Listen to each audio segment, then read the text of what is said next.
الحمدللہ، آج کے اس پروگرام کا عنوان ہے امام المہدی کی پہچان۔ اعوذ باللہ من الشیطان الرجیم، بسم اللہ الرحمن الرحیم۔ الصلاۃ والسلام علیک یا سیدی یا رسول اللہ وعلی ازواجک و اصحابک و آلک یا سیدی یا حبیب اللہ۔ الحمدللہ،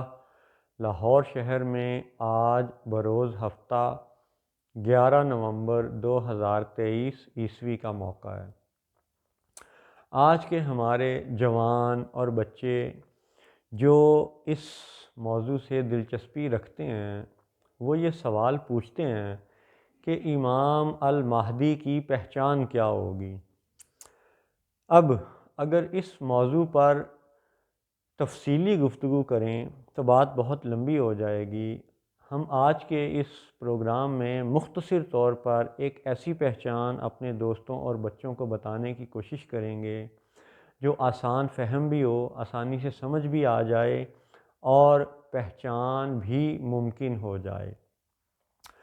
الہامی کتابوں کے اشاروں کو سمجھنا پڑتا ہے، اس کی کچھ نہ کچھ انٹرپریٹیشن کرنی پڑتی ہے۔ بالیقین اللہ و رسول ہی بہتر جانتے ہیں، لیکن ہم اپنی وہ رائے بتا سکتے ہیں جو ہمارے خیال میں، ہمارے اساتذہ کے خیال میں درست ہے۔ ہاں، جس کو اچھی لگے وہ مان لے، جس کو اچھی نہ لگے وہ اس سے زیادہ بہتر تجویز یا رائے پیش کر دے، ہم اسے اچھا سمجھنے پہ قبول کر لیں گے۔ تو امام المہدی کے حوالے سے یہ یاد رہے کہ زمانہ فتن میں فتنہ دجال کو سب سے بڑا فتنہ قرار دیا گیا ہے، اور دلچسپ حقیقت یہ ہے کہ حضور نبی اکرم جناب محمد رسول اللہ صلی اللہ علیہ وآلہ وسلم نے اپنی احادیث میں المسیح الدجال کا ذکر کیا، یعنی الفاظ ہیں المسیح الدجال، ملا کے پڑھیں گے تو بنے گا المسیح الدجال۔ تو بیسیکلی یہ اس کی دو کریکٹرسٹکس بیان کی گئی ہیں، یعنی یہ اس کے دو ایسے ڈیزگنیشن کہہ لیں، ایسی خصوصیتیں کہہ لیں، صفتیں کہہ لیں کہ جس سے اس کو پہچاننا ممکن ہو جائے گا۔ نمبر ایک کہ وہ مسیحائی ایسی کرے گا، ایسی کمال مسیحائی کرے گا کہ بیماروں کو تندرستی بھی دے گا، حتیٰ کہ مردے بھی زندہ کر کے دکھائے گا۔ تو یہ اس کی المسیح ہونے کی ایک کریکٹرسٹک بیان ہو گئی۔ پھر الدجال، یعنی کہ وہ دجل کرے گا، جھوٹ بولے گا، اس کے قول و فعل میں تضاد ہوگا۔ تو یہ دونوں الفاظ بنیادی طور پہ کریکٹرسٹکس ہیں، اس کا اصل نام نہیں بتایا گیا۔ اچھا، اب ہوگا وہ کوئی انسان، لیکن وہ اتنی مسیحائی کے قابل ہوگا کہ مردے زندہ کر سکے گا، اور دجل اس کا ایسا ہوگا کہ اس کے دجل میں بڑے بڑے علم والے بھی پھنس جائیں گے۔ اللہ تعالیٰ ہم سب کو اپنی پناہ میں رکھے، فتنہ دجال سے بچائے، اور اس کی سیج سجانے والے یاجوج اور ماجوج کی فتنوں کی بھرمار سے بھی اللہ ہمیں بچائے، اپنی پناہ میں رکھے۔ تو بات ہو رہی تھی کہ ایک کردار جس کا نام نہیں بتایا گیا وہ کردار ہے المسیح الدجال۔ کریکٹرسٹکس بتا دی گئیں، نام ٹپیکلی نہیں بتایا گیا۔ ایسے ہی امام المہدی کا نام کچھ روایات میں مذکور ہے، لیکن ابھی ہم نام کی بجائے ان کی صفت اور ان کی کریکٹرسٹک پہ بات کرتے ہیں۔ امام المہدی یعنی ہدایت یافتہ امام۔ تو اب اس وقت اگر ہم دیکھیں تو جو بھی دنیا کے بڑے بڑے مذہبی مراکز ہیں، مثلا مسلمانوں کا بڑا مذہبی مرکز ہے مکہ، عیسائیوں کا مثلا اگر ویٹیکن یورپ مانا جائے، ہندوؤں کا اگر بھارت مانا جائے، اور اسی طرح یہودیوں کا اگر یروشلم مانا جائے، تو یہ سب جو بڑے بڑے مذہبی مراکز ہیں تو یہاں پر جو اپنے اپنے مذہبی اداروں میں پیشوا یعنی امام بن کے بیٹھے ہوئے ہیں، یعنی آج کے ہندو کے مندر میں جو سب سے بڑا پنڈت ہے وہ سود کو روک نہیں سکا ابھی تک، یہودی کے سناگوگ میں یا عیسائی کے سب سے بڑے چرچ میں یا مسلمانوں کی سب سے اہم مسجد میں جو امام ہیں، جو اس وقت بھی براجمان ہیں، یہ سب لوگ بھی اس وقت سود کو، حرام خوری کو روک نہیں سکے ہیں۔ تو اسی نقطے کو آپ سمجھیں کہ ایک تو یہ بات کہ اللہ تعالیٰ جب ایک ہے تو اس نے اس روئے زمین پہ دو قبلے کیوں مقرر فرمائے ہیں، اور جب حضرت ابراہیم علیہ السلام نے وہ بت توڑے تھے، جس واقعے کو عیسائی بھی مانتے ہیں، یہودی بھی مانتے ہیں، ہم مسلمان بھی مانتے ہیں، کہ جب ابراہیم علیہ السلام نے وہ بت توڑے اور پھر نمرود اور اس کے یعنی سپاہیوں نے بہت بڑا آگ کا ایک لشکر، آگ کا الاؤ ایک تیار کیا اور اس میں حضرت ابراہیم علیہ السلام کو جلانے کی کوشش کی، تو اللہ کے حکم سے وہ آگ حضرت ابراہیم علیہ السلام کے لیے سلامتی والی بن گئی۔ تو یہ جو حضرت ابراہیم علیہ السلام کو جلائے جانے کا اور آگ کا سلامتی والا بن جانا، اس واقعے کا ظہور پذیر ہونا، وقوع پذیر ہونا، یہ تینوں ابراہیمی مذاہب مانتے ہیں، یہودی، عیسائی، مسلمان، اور سب یہ مانتے ہیں کہ یہ آگ والا واقعہ یروشلم میں وقوع پذیر نہیں ہوا، یہ یروشلم سے ہٹ کے کوئی جگہ تھی۔ اب کچھ کتابیں کہتی ہیں کہ جی وہ ترکی کا کوئی شہر یا گاؤں تھا، ترکی کا وہ حصہ جو ملک شام کے قریب تر ہے، یعنی ترکی بذات خود ایسا ہے کہ اس ترکی کا کچھ حصہ یورپ بر اعظم میں ہے اور ترکی کا کچھ حصہ ایشیا بر اعظم میں ہے۔ تو جو ترکی کا حصہ بر اعظم ایشیا میں ہے، جو عراق اور شام کی طرف والا حصہ ہے، وہاں پہ وہ شہر اور گاؤں ہے جہاں پہ یہ آگ والا واقعہ ہوا تھا۔ تو اب آپ بات کو سمجھیں، ایسے بھی لوگ ہیں کہ جو عراق میں سیر و سیاحت کے لیے گئے یا زیارتوں کے لیے گئے تو انہوں نے وہاں عراق میں اس آگ والے مقام کا یعنی مشاہدہ کیا، زیارت کی، دیکھا اس کو۔ اب خواہ وہ آگ والا واقعہ عراق میں شمار کیا جائے یا ترکی کے کسی گاؤں میں، دونوں صورتوں میں یہ بات طے ہے، یہ بات پکی ہے، مسلمان، عیسائی، یہودی، تینوں یہ ابراہیمی مذہب والے لوگ یہ مانتے ہیں کہ یہ حضرت ابراہیم علیہ السلام کے آگ والا واقعہ یہ یروشلم میں نہیں ہوا تھا۔ تو اب یہاں سے بھی ایک سوچ کا ایک زاویہ اٹھتا ہے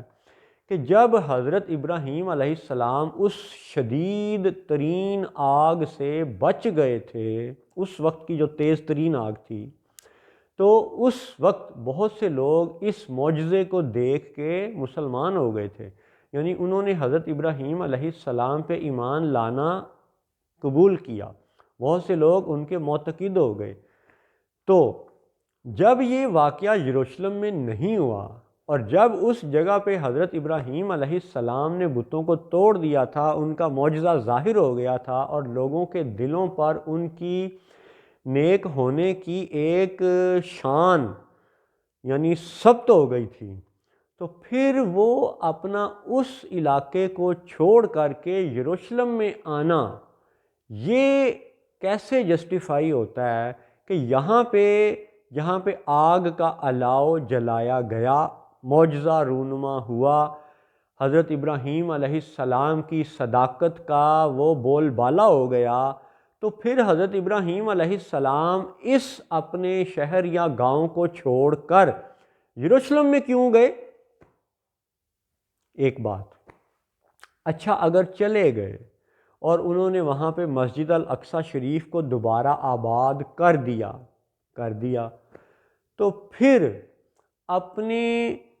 بیٹے اسماعیل علیہ السلام اور اپنی زوجہ محترمہ سیدہ ہاجرہ رضی اللہ تعالی عنہا کو وہاں سے لا کر کے مکہ کے بے آب و گیا اس حصے میں کیوں چھوڑا؟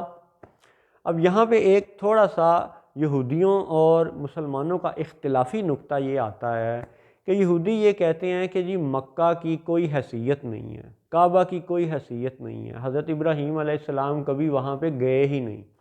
انہوں نے جب ان کی دو زوجہ محترمہ کے مابین اختلافات ہوئے یا ان کی اولاد میں اختلافات ہوئے تو حضرت ابراہیم علیہ السلام نے اپنے بیوی بچوں کو یا اپنی باندی اور اپنے بچوں کو ایک ایسے مقام پہ چھوڑا تھا جہاں پہ کہ شکار یا دیگر باتیں دستیاب تھیں، کیونکہ حضرت اسماعیل علیہ السلام کو وہ لوگ ایک شکاری کے انداز میں بیان کرتے ہیں، ایسے ماہر شکاری جو تیر اندازی میں بڑے ماہر تھے۔ تو وہ مکہ کو مانے یا نہ مانے یہ ان کا ایمان ہے۔ ہم مسلمانوں کا یہ ایمان ہے کہ حضرت ابراہیم علیہ السلام اپنی زوجہ محترمہ سیدہ ہاجرہ رضی اللہ تعالی عنہ کو یروشلم سے لے کر کے چلے تو لا کے ان کو مکہ میں چھوڑا، وہاں اس جگہ جہاں پہ کہ آج کعبہ شریف ہے، کعبۃ اللہ ہے۔ اور پھر وہ معروف واقعہ ہے کہ حضرت ابراہیم علیہ السلام کے صاحبزادے سیدنا اسماعیل علیہ السلام عمر کے اس حصے میں تھے کہ جب انہیں پیاس لگی تو انہوں نے اپنی ایڑیاں زمین پر رگڑیں، یعنی وہ چھوٹے بچے تھے، شیر خارگی کی عمر میں تھے۔ اچھا، اب یہ بھی بات بڑی اہم ہے، قابل غور ہے کہ سیدہ ہاجرہ تو مصر سے آئی تھیں، یعنی حضرت ابراہیم علیہ السلام کا جو سسرال ہے وہ تو مصر ہے، تو مصر میں آنا جانا حضرت ابراہیم علیہ السلام کا روایات سے ثابت ہے۔ اب یہ بڑی غور طلب بات ہے کہ اگر تو لڑائی تھی معاذ اللہ بچوں کی یا دو عورتوں کی جنہیں سوکن کہا جا سکتا ہے ہمارے معاشرے کے لحاظ سے، تو اگر وہ عورتوں یا بچوں کی لڑائی تھی تو کامن سینس یہ کہتی ہے کہ بھئی حضرت ابراہیم علیہ السلام کو یہ چاہیے تھا کہ بچوں کو اپنے نانکے چھوڑ آتے، یعنی سیدہ ہاجرہ کو مصر چھوڑ آتے، وہ مصر جو پہلے سے آباد ہے، فصلیں ہیں، کھانا ہے، پینا ہے، معاشرے میں لوگ رہتے ہیں، تو وہیں پہ چھوڑ آتے تو یعنی دو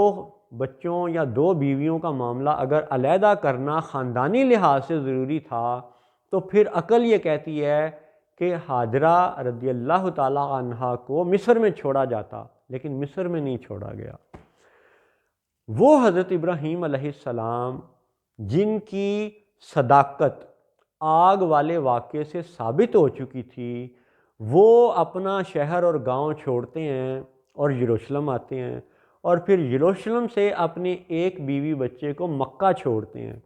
اس کا مطلب ہے کہ ان دونوں قبلوں والی سرزمین کو آباد کرنا یہ خاندانی لڑائی جھگڑے کی وجہ سے نہیں تھا، بلکہ یہ وہ الہامی حکم تھا جو ابراہیم علیہ السلام نے پورا کیا، کیونکہ کعبہ شریف یہ وہ عمارت ہے جو آدم علیہ السلام کے زمانے میں تعمیر ہوئی، کچھ روایات میں ان سے بھی پہلے تعمیر ہوئی، اور پھر اس کے کعبہ شریف کی تعمیر کے 40 سال بعد مسجد الاقصی شریف تعمیر ہوئی۔ تو یہ دونوں قبلے دراصل طوفان نوح میں یعنی کہہ لیں کہ بے آباد ہو گئے تھے، یا ان کی کوئی ظاہری شان و شوکت میں تبدیلی آ گئی تھی طوفان نوح کی وجہ سے۔ تو اب چونکہ طوفان نوح میں یہ دونوں زد میں آئے تھے، اسی لیے اس طوفان نوح کے بعد میں آنے والے جو نیک لوگ ہیں ان میں سے سیدنا ابراہیم علیہ السلام نے اپنے آگ والے اس معجزے والے شہر کو چھوڑا اور پھر یروشلم کو بھی آباد کیا، جسے ہم بیت المقدس کہتے ہیں یا مسجد الاقصی کہتے ہیں یا قبلہ اول کہتے ہیں۔ اس جگہ کو حضرت ابراہیم علیہ السلام نے آباد کیا، پھر مکہ میں آ کے کعبہ میں اپنے بیوی بچوں کو چھوڑا اور پھر آتے جاتے رہے۔ ٹھیک ہے، یہ بھی روایات ملتی ہیں کہ وہ بعد میں بھی آتے رہے۔ پھر یہ بھی روایات ملتی ہیں کہ حضرت اسماعیل علیہ السلام اور حضرت ابراہیم علیہ السلام نے مل کر کے کعبہ کی تعمیر کی، اور پھر ان کی وہ مشہور دعا کہ یا اللہ میری نسل میں سے اس رسول کو مبعوث فرما کہ جس کا تو نے وعدہ کیا ہوا ہے، جس کی ایک خاص اسپیسیفک شان ہے۔ تو وہ دعائیں قرآن و حدیث میں ثابت ہیں۔ ابھی اتنی طویل گفتگو کا اب تک کا خلاصہ یہ ہے کہ ابراہیم علیہ السلام نے اپنے معجزے والے آگ والے معجزے والے شہر اور گاؤں کو چھوڑا تو دو قبلوں کی سرزمین کو کیوں آباد کیا؟ یہ ہے اہم نقطہ۔ اس اہم نقطے میں ہی امام المہدی کی پہچان بھی چھپی ہوئی ہے۔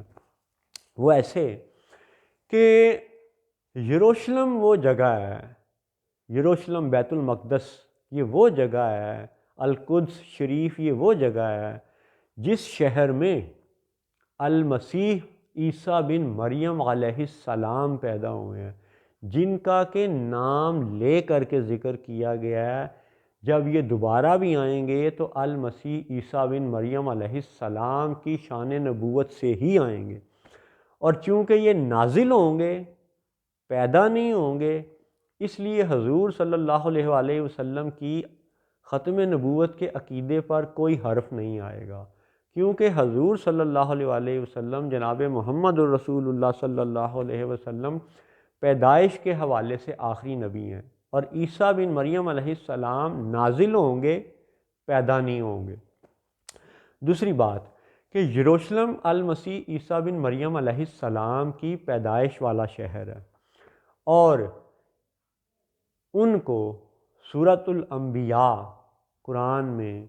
21 نمبر سورت 91 نمبر آیت، اس میں المسیح عیسیٰ بن مریم علیہ السلام کو آیۃ للعالمین قرار دیا گیا ہے، اور اسی سورۃ الانبیاء کی آیت نمبر 107 میں جناب محمد الرسول اللہ صلی اللہ علیہ وسلم کو رحمت للعالمین قرار دیا گیا ہے۔ تو اب 91 نمبر آیت میں آیت للعالمین المسیح عیسیٰ بن مریم علیہ السلام ہے 91، اور جناب محمد رسول اللہ صلی اللہ علیہ وسلم کے نام لفظ محمد کے اعداد ہیں 92، تو 91 کے بعد آتا ہے 92، یعنی حضرت المسیح عیسیٰ بن مریم علیہ السلام نے جس احمد نام کی بشارت دی وہ پیدا کہاں ہوئے؟ مکہ شریف میں۔ اب بات یہ ہے کہ حضرت ابراہیم علیہ السلام نے ان دونوں قبلوں کو آباد کیا، ایک وہ جہاں المسیح عیسیٰ بن مریم علیہ السلام کی پیدائش کا معاملہ ہے، اور ایک وہ شہر جہاں محمد الرسول اللہ صلی اللہ علیہ وسلم کی پیدائش کا معاملہ ہے۔ اب حضور نبی اکرم صلی اللہ علیہ وسلم وہ تو یعنی موت کا ذائقہ چکھ چکے، وصال شریف کے بعد آپ کا مدینہ شریف میں دفن ہونا یہ ایک حقیقت ہے، لیکن آپ ہی کی نسل پاک میں سے امام المہدی پیدا ہوں گے، اور وہ پیدا ہوں گے، المسیح عیسیٰ بن مریم علیہ السلام نازل ہوں گے اور امام مہدی پیدا ہوں گے۔ تو دونوں کا اپنا اپنا ایک یعنی طویل مضمون ہے، لیکن کسی وقت ان دونوں کی ملاقات بھی ہوگی، پھر یہ اکٹھے نماز بھی پڑھیں گے۔ اور ایک جو بات کہ جب بھی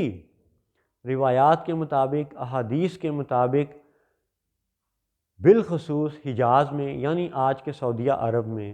جب کوئی بادشاہ مرے گا اور اس کے بچوں کی آل اولاد کی آپس میں چھینا جھپٹی میں تخت نشینی کی جنگ ہوگی، تو اسی دوران میں یہی نیک شخص مدینہ شریف سے مکہ شریف آئیں گے، اور پھر کعبہ کے صحن میں یعنی خانہ کعبہ دے ویڑے ٹھیک ہے، وہ صحن جہاں سے کھلا آسمان نظر آتا ہے، وہیں پہ ان کے ہاتھ پہ ملک شام سے آئے ہوئے نیک لوگ بیعت کریں گے۔ یہ تو تھی وہ بات جو بہت سے مسلمانوں نے پہلے سے سن رکھی ہے۔ تو آج کے اس پروگرام میں اس بات کو یوں اب سمیٹنے کی کوشش کرتے ہیں کہ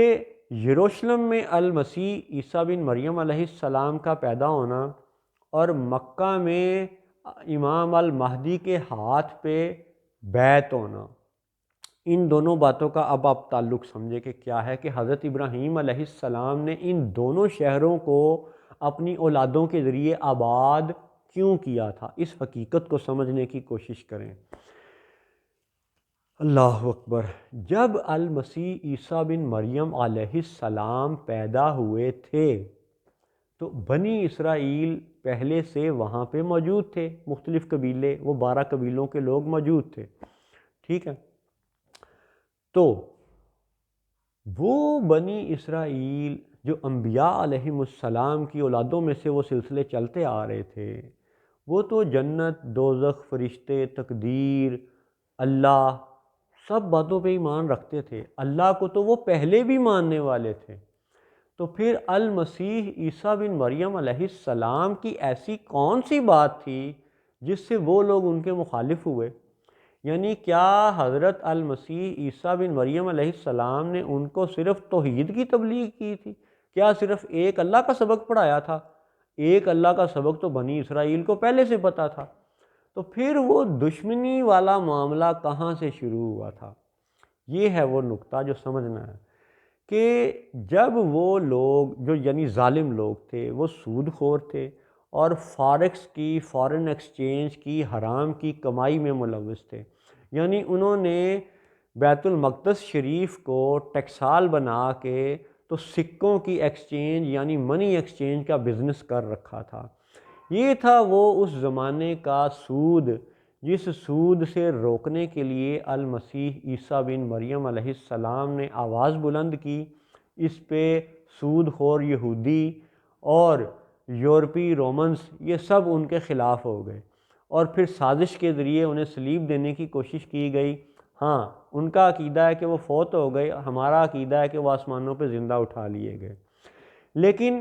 اصل نقطہ کیا تھا؟ سود خوری سے منع کرنا اور منی ایکسچینج کے یعنی یہ فاریکس کے بزنس سے روکنا۔ یہ تھا وہ اہم نقطہ جس نقطے پر حضرت المسیح عیسیٰ بن مریم علیہ السلام کو صلیب پہ چڑھانے کی کوشش کی گئی تھی۔ اسی نقطے کو اب آپ دیکھیں کہ آج 2023 میں حقیقت یہ ہے کہ یروشلم ہو یا مکہ ہو، دونوں پر جو حاکم ہیں یہ دونوں سود خور ہیں۔ ایک گروپ نے یہودیت کا لبادہ اوڑھا ہوا ہے اور کامن ویلتھ کو عملی طور پہ ختم کر کے سودی بینکوں کا جال قائم کر رکھا ہے۔ مکہ پہ، کعبہ پہ وہ آل سعود، وہ نجدی، وہ وہابی قابض ہیں جنہوں نے بیت المال کو نظر انداز کر کے سودی بینکوں کا نظام قائم کر رکھا ہے۔ اور دونوں قبلوں والے یعنی ایک بینکوں والے، ایک پیٹرول والے، ان دونوں نے مل کر کے جو پیٹرو ڈالر کا دجل ساری دنیا کو 1975 سے دیے رکھا، اس مالیاتی غلامی میں آج اس دنیا کا ہر ملک جکڑا ہوا ہے۔ تو اب اتنی ساری گفتگو کے بعد ہم آتے ہیں اپنے موضوع اور عنوان کو سمیٹنے والی اس آخری بات پر کہ دوبارہ جب دوبارہ جب المسیح عیسیٰ بن مریم علیہ السلام نازل ہوں گے اور جب امام مہدی ظاہر ہوں گے، ان کے ہاتھوں پہ بیعت ہوگی، تو یہ دونوں نیک حضرات دونوں قبلوں والی سرزمینوں پر سود اور فاریکس کا یہ دجل ختم کر دیں گے۔ یہی ان کے حق ہونے کی پہچان ہے۔ خواہ امریکہ، خواہ موساد، خواہ CIA، بہت سے پچھلی ہسٹری کی طرح خواہ کسی جھوٹے مسیحا کو کھڑا کریں، خواہ کسی جھوٹے امام کو کھڑا کریں، خواہ جھوٹی بیعت کروائیں، خواہ جو مرضی ڈرامہ کرتے پھریں، وہ دجل ان کا کام ہے، وہ کرتے رہیں۔ ہمارا کام ہے کہ اپنے دوستوں اور اپنے بچوں کو وہ حقیقت بتا دیں، امام المہدی کی وہ پہچان بتا دیں جو حق ہے، اور اس حق کو انشاءاللہ آپ کا دل قبول کرے گا۔ حق یہ ہے، خلاصہ یہ ہے کہ امام المہدی کی پہچان ہی یہ ہوگی کہ وہ دوبارہ سے سودی بینکوں کا نظام ختم کر کے بلا سود بیت المال کا نظام قائم کریں گے۔ وہ ہوں گے امام المہدی، اور وہ آل رسول میں سے ہوں گے، آل سعود میں سے نہیں ہوں گے۔ اور المسیح عیسیٰ بن مریم علیہ السلام یروشلم کے اس خطے میں کامن ویلتھ کا نظام یعنی بلا سودی مالیاتی نظام قائم کریں گے، اور مکہ میں امام المہدی مسلمانوں کے خلیفہ بن کر کے سود کا اور یہ فاریکس پیرٹی کا، یہ کرپٹو کرنسی کا، یہ پلاسٹک منی کا، یہ ڈیجیٹل کرنسی کا، یہ پیپر کرنسی کا، یہ سب فراڈ، یہ سب دھوکہ، یہ سب ڈرامہ ختم کریں گے، اور بلا سود مالیاتی نظام یعنی کامن ویلتھ اور بیت المال کا نظام جو بھی قائم کرے گا وہی امام المہدی ہوگا، اور وہی المسیح عیسیٰ بن مریم علیہ السلام کا حقیقی ساتھی ہوگا، جانشین ہوگا۔ یہ ہے انتہائی آسان پہچان، یہی ہے انتہائی واضح پہچان، اور یہی ہے لازمی پہچان۔ ہاں، اس کے علاوہ جو یہ نقطہ ہے کہ دجال مدینے پہ حملہ آور ہوگا، اس نقطے کی وضاحت یہ حقیر اپنے دیگر پروگراموں میں کر چکا، جس کے بہت سے یعنی چھوٹے چھوٹے عنوانات آپ دیکھ سکتے ہیں کہ یروشلم فلسطین کے عنوان پہ بات کی گئی، ڈالر کا ڈاکہ اور اس کے حل کے عنوان سے بات کی گئی، المسیح عیسیٰ بن مریم علیہ السلام اور 9/11 کے موضوع پر بات کی گئی۔ تو ان سب موضوعات میں دجال کا مدینے پہ حملہ آور ہونا اور روضہ رسول کا حق اور باطل کا یعنی پہچان کا معیار ہونا، اس نقطے کو الگ سے بیان کر دیا گیا ہے۔ اور آج کے پروگرام کا خلاصہ پھر سن لیں محترم، پھر سن لیں کہ المسیح عیسیٰ بن مریم علیہ السلام سچے مسیحا وہ ہوں گے، امام المہدی سچے امام وہ ہوں گے جو پھر سے کامن ویلتھ اور بلا سود بیت المال کا نظام قائم کریں گے۔ سود ختم ہو جائے گا، فاریکس پیرٹی کا یہ دھوکہ ختم ہو جائے گا، اور دنیا کا ہر ملک پرسکون ہو جائے گا انشاءاللہ۔ السلام علیکم ورحمۃ اللہ وبرکاتہ۔